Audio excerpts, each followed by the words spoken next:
नमस्कार, मी नाना हैरे.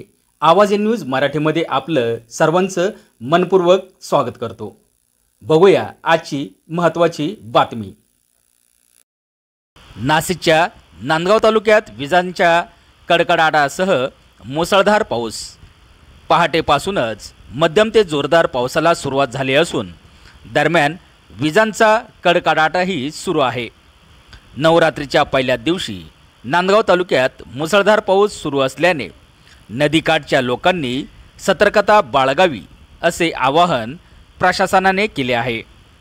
वादळी वारे, विजांसह जोरदार पावसाचा अंदाज असल्याने परतीचा पाऊस राज्यात धुमाकूळ घालण्याची शक्यता हवामान अंदाजानुसार वर्तवण्यात येत आहे. काही भागात सोयाबीन काढणे तसेच काही कडधान्य पीक काढण्याचे कामे सुरू होणार असून नुकतेच परतीच्या जोरदार पावसाने हजेरी लावली आहे. त्यामुळे हातातोंडाशी आलेला माल वाया जाण्याची शक्यता नाकारता येत नाही. त्यामुळे शेतकरी चिंतेत असल्याचे दिसून येते. आवाज न्यूज मराठी, नांदगाव, नाशिक.